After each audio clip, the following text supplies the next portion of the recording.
서민갑부 고명환의 생각법, 독서법, 장사법. 고명환 진. 들어가며 나는 어떻게 장사의 신이 되었나.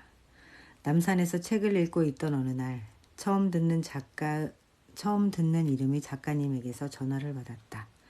선배님 책을 읽고 너무 좋아서 연락드렸어요. 서민갑부에 출연해 주실 수 있나요? 내 책을 읽은 작가님은 나를 서민갑부에 추천했다고 했다. 프로그램 취지상 연예인이 출연해도 되는 건가에 대한 제작진의 고민이 깊어 실제 촬영까지는 꽤 오랜 시간이 걸렸다. 하지만 결국 촬영을 하게 되었고 반응은 뜨거웠다. 내가 출연하고 나서 연예인들이 자주 서민갑부에 출연하게 되었다고 한다. 서민갑부가 방송된 뒤 전국에서 많은 사람이 가게를 찾았다. 자영업자들에게 가장 혹독했다는 코로나19 속에서도 우리 가게는 오히려 매출이 늘어 연매출 12억 원을 기록했다. 내가 책을 읽지 않고 책을 쓰지 않았다면 절대 일어나지 않았을 일이었다. 끌어당김의 법칙 덕분이다. 난 끌어당김의 법칙을 늘 체험한다. 서민갑부 출연도 그렇고 이 글을 쓰는 지금 TV조선의 퍼펙트 라이프에서 온 연락도 그렇다. 난 남산에서 그저 책을 읽고 글을 쓰고 있을 뿐인데 연락이 온다. 이건 미신이 아니다. 과학이고 자연이다. 사소한 사건이 꾸준히 쌓여 엄청난 영향력을 발휘한다. 이런 사실을 알기 때문에 난 매일 남산에 와서 책을 읽는다. 책을 읽고 있으면 내가 원하는 모든 게 끌어당겨진다.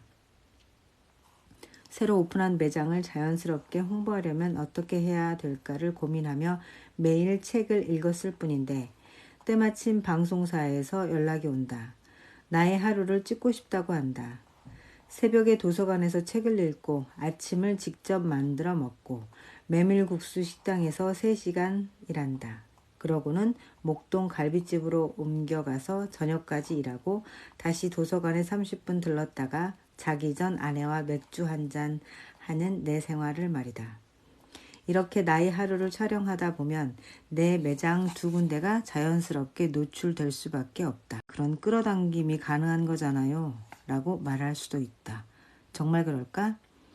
그럼 연예인인데도 끌어당김의 법칙을 보여주지 못하는 사람들은 뭘까? 반대로 유명인이 아닌데도 끌어당김의 법칙을 보여주는 사람들은 예를 들어 백종원의 골목식당에 나온 연돈 돈가스 사장님은 유명인이 아닌데도 자신의 재능만으로 백종원의 골목식당을 끌어당겼다. 그러니 당신은 당신만의 재능을 활용해 끌어당김의 법칙을 만들면 된다. 사람들은 나를 골목 장사의 신이라 부른다. 지난 10여 년간 연매출 10억 원을 꾸준히 유지해왔으며 자영업자에게 유독 혹독했다던 지난 2년간 오히려 매출이 20%가 증가하는 놀라운 경험을 하기도 했다. 하나로 시작한 가게는 둘로 늘어났고 또 다른 영역까지 진출했다. 글을 쓰는 동안에도 내 식당은 돌아가고 책이 팔리며 강연 요청이 들어온다. 돈으로부터 자유로워졌다. 물론 처음부터 그렇게 된 것은 아니다. 내게도 월 3천만 원을 벌어 월 3,500만 원을 쓰던 시절이 있었다. 30년 전에 난 개그맨이었다. 개그맨 고명환으로 살던 시절엔 밤낮 없이 일하며 돈도 많이 벌었지만 통장은 늘 비어 있었다. 기계처럼 쳇바퀴 도는 삶을 사는 동안 열정도 사라졌다. 그런 나의 인생을 바꾼 건 나를 죽음 직전까지 몰아갔던 교통사고였다. 의사는 내가 사흘 안에 죽을 거라고 했지만 난 보란듯이 살아났다.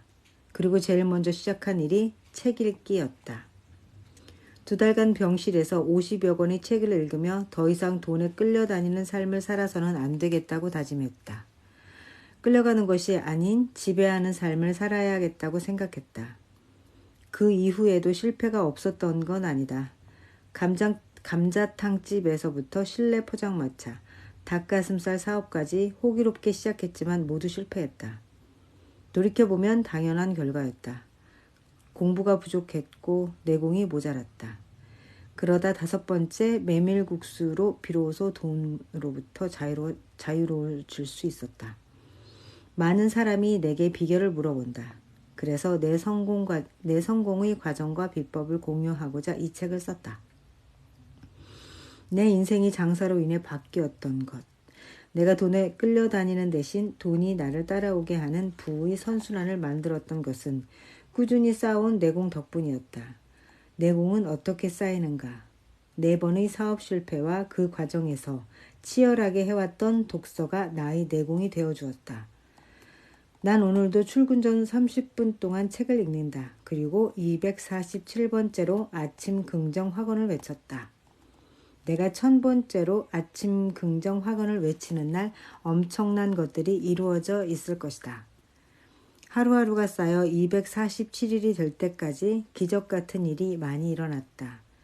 무엇보다도 다양한 사람들이 나를 찾아온다. 수많은 손님이 내 가게로 몰려들고 기발한 아이템을 가진 사람들이 나를 찾아온다. 그리고 난 이미 탄탄하고 훌륭한 회사를 운영할 기회도 만났다. 이 책은 돈과 독서에 관한 책이다. 결국 책을 통해서 돈을 버는 방법에 관한 이야기다. 돈에 끌려다니지 않고 돈이 나를 따라오게 하는 방법에 관한 책이다. 삶에 끌려다니지 않고 내가 삶을 지배하는 방법에 관한 책이다. 진정한 부자가 되는 방법과 행복한 삶을 사는 방법에 대한 책이다. 단 이것만은 당부하고 싶다. 쉽고 빠르게 돈 버는 법을 원하며 이 책을 읽기 시작했다면 여기에는 답이 없으니 다른 책을 읽기 바란다. 큰 감동을 주는 이야기에도 기승전결이 있듯이 인생에도 돈에도 기승전결이 있다. 단번에 이루어지는 마법은 없다. 읽고 질문하고 답하고 실천하는 시간이 필요하다.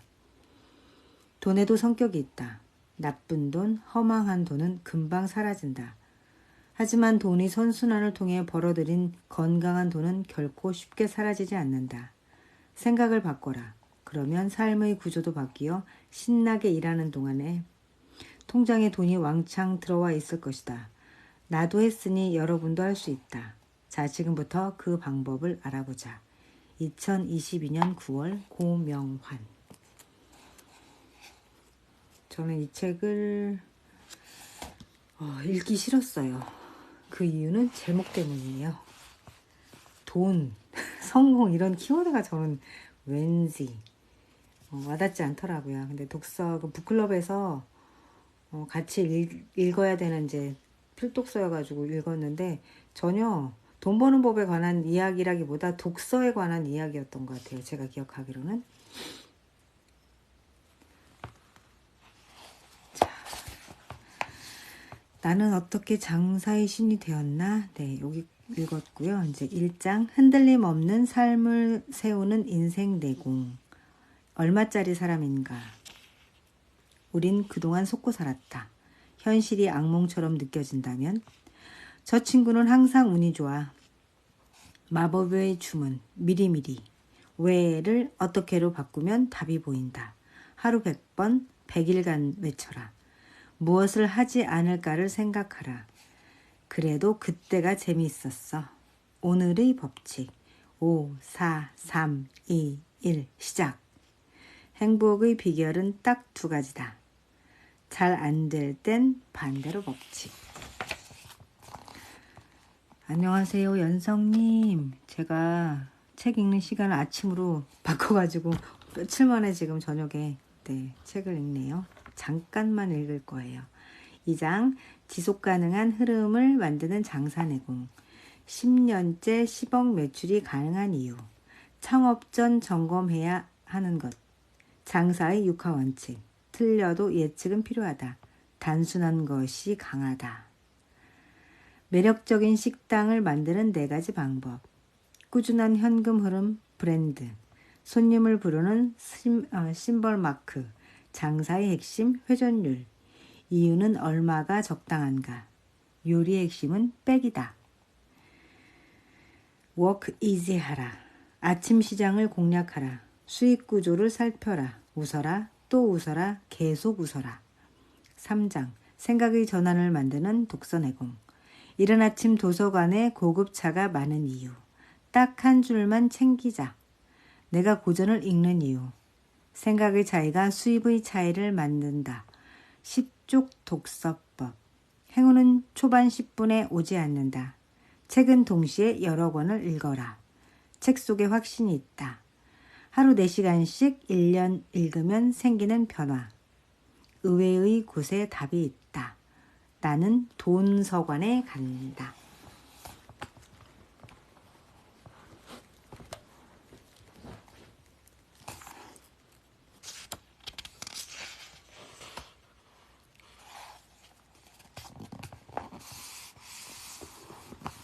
사장, 돈의 선순환을 만드는 내공. 월급 외에 100만 원을 만드는 방법. 슬로우 스타터의 힘. 부자는 시간 약속을 철저하게 지킨다. 일이 너무 재밌는데 통장에 돈도 들어와. 돈 버는 마음가짐. 3년만 미쳐라.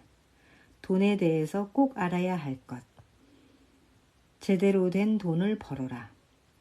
반드시 알아야 하는 경제 금융 용어. 나쁜 돈, 허망한 돈, 건강한 돈. 우리 대놓고 한번 벌어보자. 모든 것이 당연해진다. 부록, 돈이 되는 창업 아이템. 부록, 꼭 알아야 하는 세금 상식. 부록, 단단한 내공을 위한 추천 도서. 자, 1장입니다. 흔들림 없는 삶을 세우는 인생 내공. 나는 얼마짜리 사람인가? 당신은 돈으로부터 얼마나 자유로운가? 진정한 자유를 누리기 위해선 돈으로부터 자유로워야 한다. 여기에는 2가지 방법이 있다. 필요한 만큼의 돈을 벌든가 돈이 없어도 행복할 수 있다는 철학으로 무장하든가. 돈으로부터 자유로워지는 첫 번째 방법은 필요한 만큼 돈 버는 것이다. 그러려면 우선 얼마의 돈이 필요한지부터 정확하게 계산해야 한다. 난 요즘 1만 원만 있으면 너무 행복하다. 오전 7시에 도서관에 와서 밤 11시에 집에 돌아갈 때까지 밥을 2번 먹는데 8,000원. 커피 한 잔 마시는데 1,500원을 쓴다. 난 아마 남은 생의 대부분을 이런 식으로 보낼 것 같다. 99세까지 계산해봐도 돈이 그렇게 많이 필요하지는 않다. 심지어 이미 그만큼의 돈은 있다. 그리고 난 책을 계속 읽고 쓸 것이다. 현재 가장 좋아하는 일이니까. 여기서도 충분한 수입이 생긴다. 책을 출간하면 일단 인세가 들어오고 책과 관련된 강연료 수입이 생긴다. 또 소상공인, 매출, 장사, 마케팅 같은 키워드를 필요로 하는 곳에서 내 이야기를 듣고 싶어 한다. 부수적인 강연료나 출연하지 않아도 되는 일을 알아낸 다음 99세까지 그 일을 하면서 살려면 얼마가 필요한지 계산할 수 있어야 한다는 것이다. 지금 당장 책 읽기를 멈추고 당신에게 필요한 돈을 계산해보라. 돈으로부터 자유로워지는 2번째 방법은 돈이 없어도 행복할 수 있다는 철학으로 무장하는 것이다. 사실 난 이 철학도 어느 정도 가지고 있다. 돈이 500억 원 정도 있다고 치자. 그러면 당신은 매일 몇백만 원짜리 밥을 먹고 몇천만 원짜리 여행만 다닐 것인가? 아니다. 세상엔 돈을 쓰면서 즐기는 법도 있지만 돈 없이 더 즐겁게 누리는 방법이 훨씬 많다. 혹자는 넌 돈을 쓰고 놀아봐서 아는 거 아니야? 라고 말할지도 모르지만 우리는 무언가를 이해하기 위해서 모든 것을 경험해 볼 필요가 없다. 책을 통해 얼마든지 알 수 있기 때문이다. 난 배부른 돼지보다 배고픈 소크라테스가 되겠다라는 말을 47에 되어서야 이해했다. 이제는 몸의 쾌락보다 정신의 쾌락이 훨씬 좋다. 나는 독서를 하며 내가 30억짜리 사람임을 알게 됐다. 더 벌 수도 없고 더 필요하지도 않다. 30억보다 더 많은 돈은 내게 스트레스를 준다. 내가 만약에 300억을 목표로 장사를 하고 독서를 했다면 지쳐서 포기했을 것이다. 이를 악물면 돈을 더 벌 수 있겠지만 벌지 않는다. 필요 없기 때문이다. 내가 누구인지 정확하게 알면 그 이상의 돈은 필요 없는 것이 된다. 30억이라는 정확한 목표가 생기자 머릿속이 시원해졌다. 그런데 재미있는 사실은 목표를 세우고 선순환으로 돈을 버는 구조를 만들었더니 돈이 더 많이 벌리기 시작했다는 것이다. 그래서 이 돈을 어떻게 할까 생각하다가 도서관을 짓기로 결심했다. 도서관을 짓기로 결심한 나 자신이 얼마짜리인지 다시 계산해봤다. 독서와 사색을 통해 업그레이드된 내 능력치는 300억짜리 고명환이었다. 난 이제 300억을 벌 수 있는 사람이 되었기에 300억으로 도서관을 짓겠다는 목표를 세운 것이다.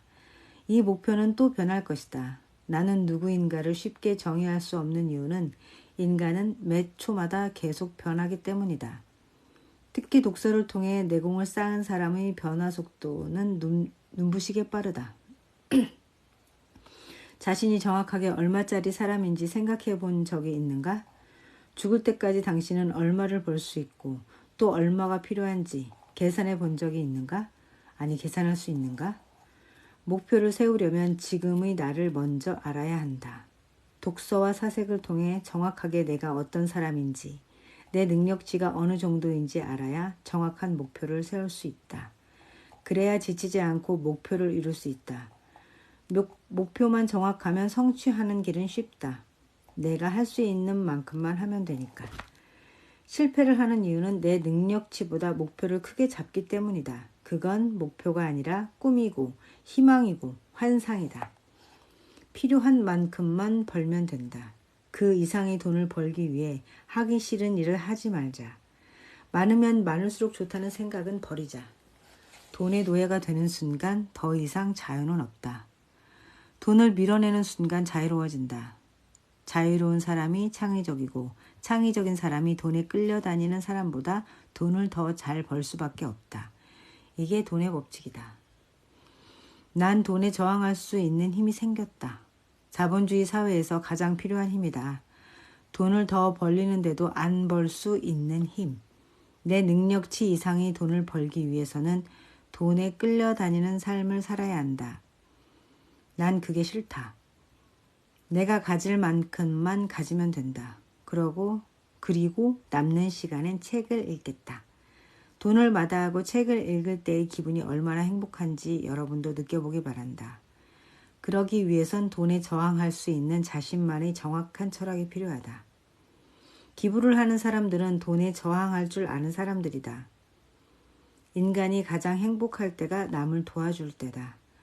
돈에 저항할 수 있어야 남을 도울 수 있고 남을 돕는 순간 내게 더 큰 행복이 찾아온다. 저항하자. 저항하지 못하는 사람은 발전이 없다. 역사상 모든 혁명은 저항이었다. 저항이 있어야 혁명이 일어나고 나라가, 내가 발전한다. 당신은 얼마나 오랜 시간 돈에 끌려다니며 살았는가? Think different. 다르게 생각하라. 돈을 밀어내면 돈이 저절로 따라온다. 우린 그동안 속고 살았다. 자, 눈을 감고 행복하면 무엇이 떠오르는지 그려보라. 멋진 집, 좋은 차, 화목한 가정. 해외여행 같은 것들이 그려지는가? 그렇다면 당신도 자본주의에 세뇌당한 사람이다. 인간에게는 놀고, 먹고, 여행할 때 느끼는 행복감보다 더 큰 진짜 행복감이 있다. 바로 무언가를 창조할 때의 행복감이다. 내 일이 힘든 이유는 창조를 하지 않기 때문이다. 회사나 거래처가 시키는 일만 하기 때문에 만족감이 없다. 어린아이들이 모래밭에 앉아 하루 종일 재밌게 놀 수 있는 원동력이 창조다. 창조를 하면 하루 종일 앉아 있어도 힘들지 않다. 그런데 우리는 어떤가? 회사 의자에 앉아 가슴 설레며 일한 적이 있는가? 스티브 잡스가 애플을 만들고 일론 머스크가 스페이스X를 만들 때 그들은 얼마나 흥분해 있었을까? 보지 않아도 상상이 되지 않는가? 나는 왜 그런 일을 하려 하지 않는가? 시도는 해봤는가? 스스로를 너무 작은 존재로 치부해 남이 시키는 일만 하며 컴퓨터 앞에 앉아 있는 건 아닌가? 스티브 잡스도 일론 머스크도 똑같이 컴퓨터 앞에 앉아 있었지만 화면을 바라보는 표정은 나와는 완전히 달랐을 것이다. 행복은 무언가를 만들며 느끼는 성취감이다. 무언가를 만들어야 한다. 꼭 일과 것이 아니어도 된다. 목표를 세우고 그것을 이룰 때 인간은 가장 큰 행복감을 느낀다. 새벽 4시 반에 가슴 설레며 회사로 향하는 재벌 총수들은 그렇게 하는 것이 가장 행복하기에 그 시간 집을 나서는 것이다. 그들이 놀려고 하면 뭘 못하겠는가? 그리고 안 놀아봤을까? 아니, 놀아보고 즐겨봤다. 그리고 그렇게 노는 것보다는 새벽 4시 반에 회사에 출근해 뭔가를 창조하는 것이 훨씬 재미있게 느껴졌을 것이다. 우린 행복을 위해서는 엄청난 돈이 필요하다고 생각하는데 절대 그렇지 않다. 내게 행복을 위해서 필요한 돈은 한 달에 10권 정도 책을 살 수 있는 20만 원 정도다. 책만 있으면 좋은 차, 좋은 집도 필요 없다. 나 혼자 앉을 수 있는 책상이 있는 방이면 충분하다. 물론 그 방이 딸린 집을 얻을 때까지 남이 시키는 일도 참고 해야 했다.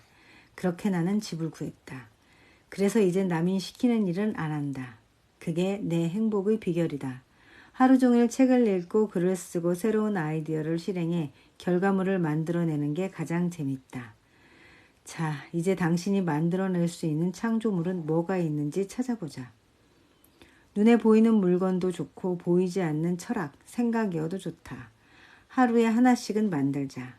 그런 의미로 나는 매일 글을 쓰고 있다. 내 글의 가치를 떠나서 세상에 없는 한 줄을 만들어냈다는 쾌감이 행복하다.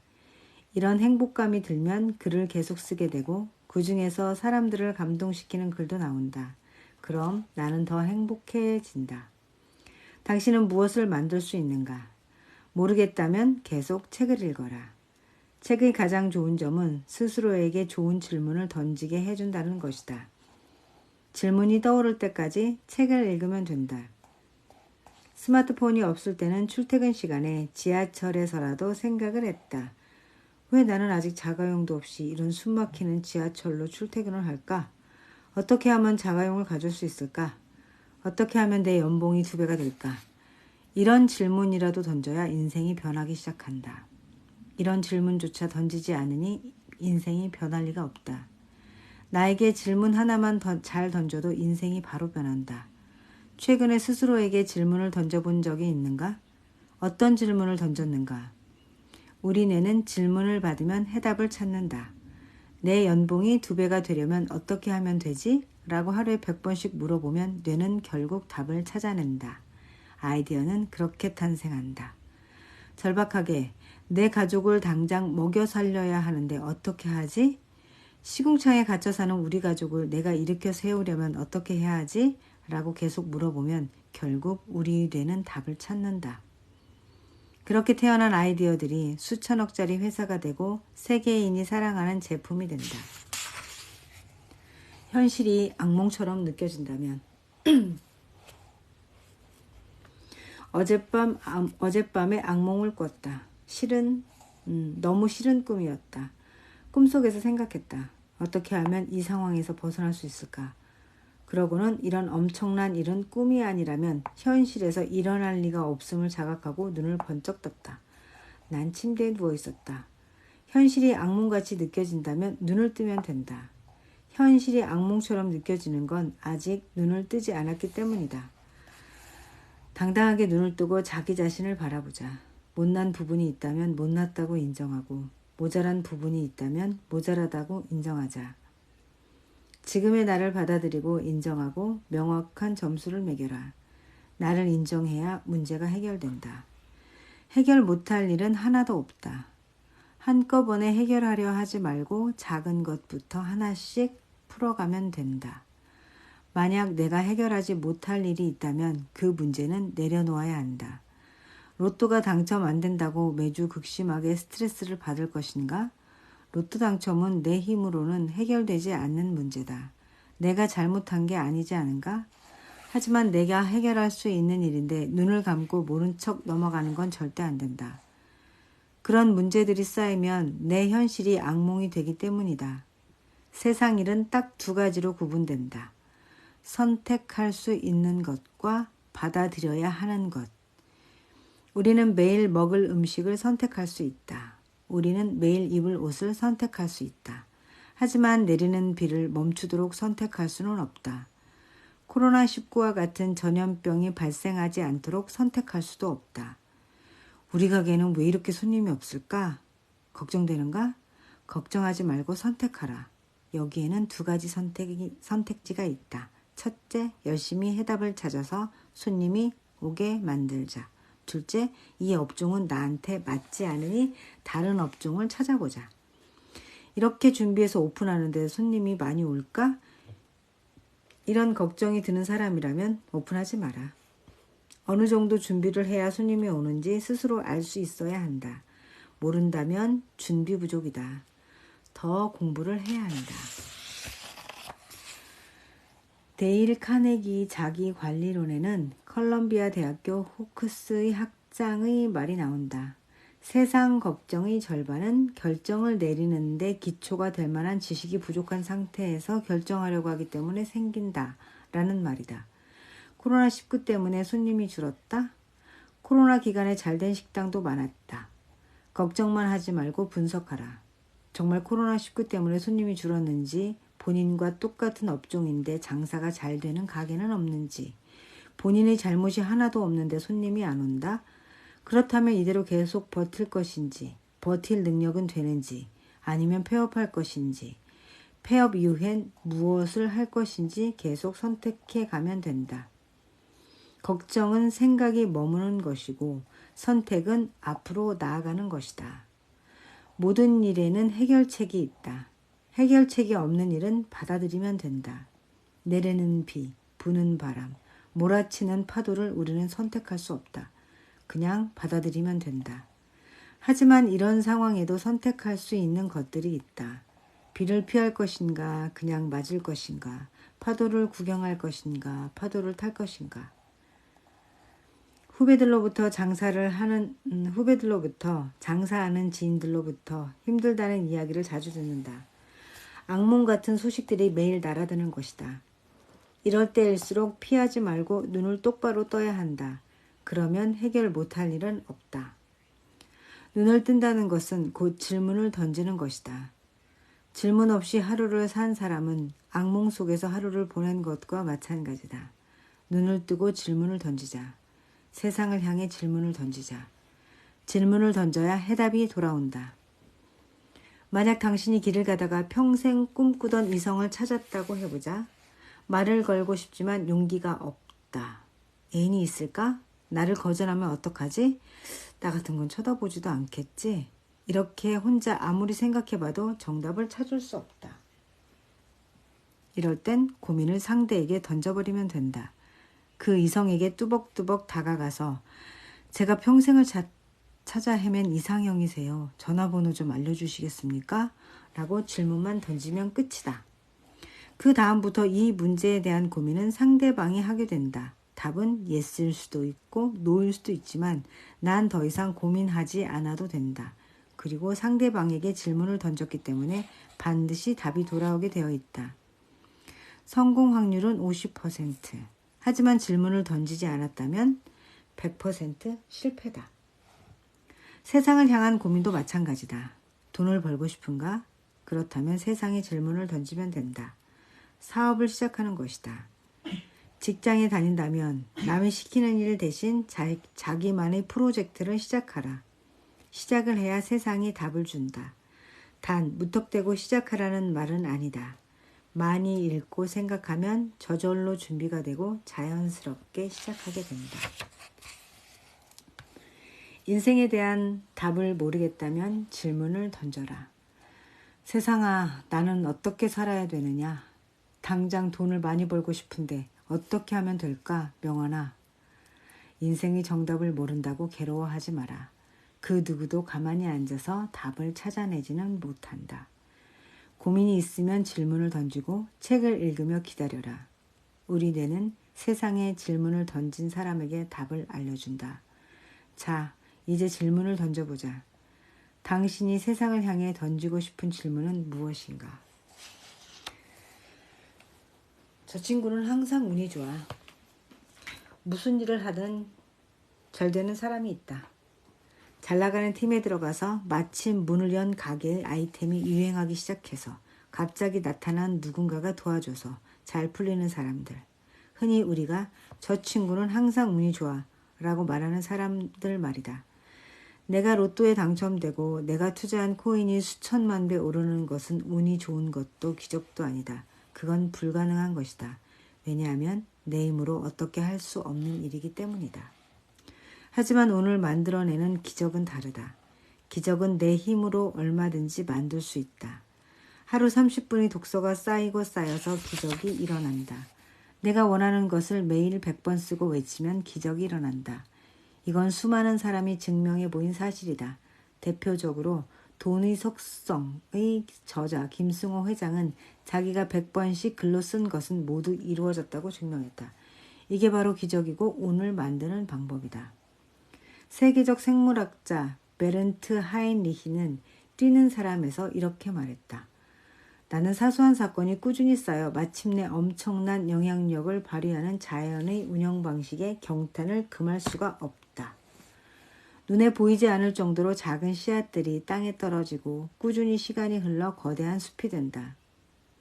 마찬가지로 우리가 작은 습관을 꾸준히 쌓으면 거대한 영향력을 발휘할 수 있는 내공이 생긴다. 이 내공으로 운을 만들 수도 있다. 운은 자기에게 주어진 소명대로 살아갈 때 만들어진다. 소명이라는 말이 좀 어렵게 느껴진다면 이렇게 생각하면 쉽다. 창업을 꿈꾸지만 회사를 다니며 시키는 일만 묵묵히 하고 있는 사람. 하고 싶은 일이 너무 많지만 사람들이 말하는 안정적인 직업을 얻기 위해 공무원 시험을 준비하는 사람. 모두가 자신의 소명과 다르게 움직이는 경우다. 잘못된 선택에 본인 스스로도 괴로울 뿐만 아니라 본인 때문에 정작 그 자리에 있어야 할 사람이 어디론가 밀려나 불행하고 재미없는 삶을 살아가는 것도 문제다. 운은 자신의 소명이 무엇인지 알고 자기 자리를 제대로 찾아가면 생긴다. 나를 위해서도 남을 위해서도 우린 스스로의 자리를 지켜야 한다. 기상이변을 누가 일으켰는가? 북극곰이? 다람쥐가? 밤나무, 소나무가? 아니다. 우리 인간이 일으켰다. 어떻게? 본인이 잊지 말아야 할 자리에서 하지 말아야 할 행동을 함으로써 기상이변을 일으켰다. 헤르만 헤세의 소설 데미안에서 주인공 데미안이 싱클레어에게 이런 말을 한다. 나방이 별이나 혹은 그 무언가에 제 의지를 쏟으려 했다면 그건 이룰 수 없었을 거야. 다만 나방은 그런 시도를 하지 않는다는 거지. 오로지 제게 의미와 가치 있는 것, 제게 필요로 하는 것, 꼭 가져야만 하는 것만 찾아. 바로 그렇기 때문에 믿을 수 없는 일도 이루어지는 거지. 수컷 나방은 자신의 소명을 안다. 자신의 목표는 어디에 있는지 모를 암컷 나방을 만나 짝짓기를 하고 자신의 이세를 생산하는 것이다. 목표를 알기 때문에 한눈 팔지 않는다. 다른 이들이 별을 보고 아름답다고 감탄해도 쳐다보지 않는다. 수컷 나방의 모든 신경은 수십 킬로미터 떨어져 있는 암컷 나방을 향해 달려가고 있다. 이렇게 다른 이들이 좋다고 말하는 목표가 아닌 나 자신만의 목표를 찾아 떠날 때 기적이 일어난다. 나만의 암컷 나방을 찾아야 한다. 방향이 제대로 맞으면 일어나지 않을 것 같던 기적도 일어난다. 만약 수컷 나방이 남들이 꿈꾸는 별을 목표로 날아갔다면 별에 도착하지도 못하고 암컷 나방도 만나지 못했을 것이다. 죽음이 임박해서야 방향이 틀렸음을 깨닫겠지만 그때는 이미 늦었다. 정확한 방향인 암컷 나방을 찾아 길을 떠나야 도중에 기적이 일어난다. 사람들은 기적이라 말하지만 그건 원래 당신이 가야 할 길에 놓인 행운일 뿐이다.